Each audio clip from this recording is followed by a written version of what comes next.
ইসির কর্মকর্তাদের রিটার্নিং কর্মকর্তা করার প্রস্তাব বিএনপির। বিস্তারিত সংবাদ। আগামী জাতীয় সংসদ নির্বাচনে নির্বাচন কমিশনের ইসি নিজস্ব কর্মকর্তাদের রিটার্নিং কর্মকর্তা ও সহকারী রিটার্নিং কর্মকর্তার দায়িত্ব দেওয়ার প্রস্তাব দিয়েছে বিএনপি। আজ বুধবার নির্বাচন কমিশনের সঙ্গে সংলাপে দলটির পক্ষ থেকে এই প্রস্তাব দেওয়া হয়। জাতীয় সংসদ নির্বাচন সামনে রেখে রাজনৈতিক দলগুলোর সঙ্গে সংলাপ করছে ইসি। এর অংশ হিসেবে আজ দুপুরে নির্বাচন ভবনে বিএনপি, নাগরিক ঐক্য, গণ অধিকার পরিষদ, মার্ক্সবাদী ও রিপাবলিকান পার্টির সঙ্গে সংলাপ করে ইসি। বিএনপির স্থায়ী কমিটির সদস্য আব্দুল মঈন খানের নেতৃত্বে 3 সদস্য একটি প্রতিনিধি দল সংলাপে অংশ নেয়। সেখানে ইসি নিজস্ব কর্মকর্তাদের রিটার্নিং ও সহকারী রিটার্নিং কর্মকর্তার দায়িত্ব দেওয়ার কথা বলেন আব্দুল মঈন খান।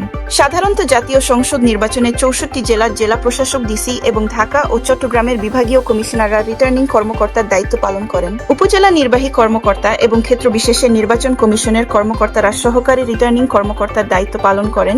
এর আগেও বিভিন্ন নির্বাচনের আগে ইসির নিজস্ব কর্মকর্তাদের এই দায়িত্ব দেওয়ার দাবি উঠেছিল। বিএনপি স্থায়ী কমিটির সদস্য আব্দুল মঈন খান আজকের সংলাপে বলেন, নির্বাচনে কয়েক লাখ নির্বাচন কর্মকর্তা প্রয়োজন।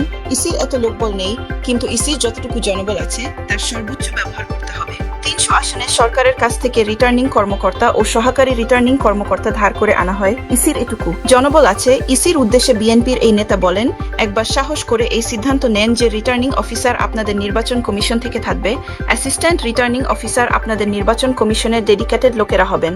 এই একটা সিদ্ধান্তের মাধ্যমে বাংলাদেশের রাজনীতিতে গুণগত পরিবর্তন আসবে। আব্দুল মঈন খান বলেন, প্রধানমন্ত্রীর কার্যালয়ে 4টি বোতাম আছে। একটি হচ্ছে ডিসি, একটি হচ্ছে এসপি, একটি হচ্ছে ইউএনও, আরেকটি হচ্ছে ওসি। এই 4টি বোতাম টেপা হয় প্রধানমন্ত্রীর কার্যালয় থেকে। এরপর 300 আসনে নির্বাচনের ফলাফল বের হয়ে আসে। এ পদ্ধতি থেকে বের হয়ে আসতে হবে। তিনি এখানে ইসিকে শক্ত ভূমিকা নেওয়ার আহ্বান জানিয়ে বলেন, তারা ইসিকে সব সহায়তা করবেন, কিন্তু ইসিকে শক্ত থাকতে হবে। সরকারের কাছে ইসি নতজানু থাকলে নিরপেক্ষ নির্বাচন করা সম্ভব হবে না।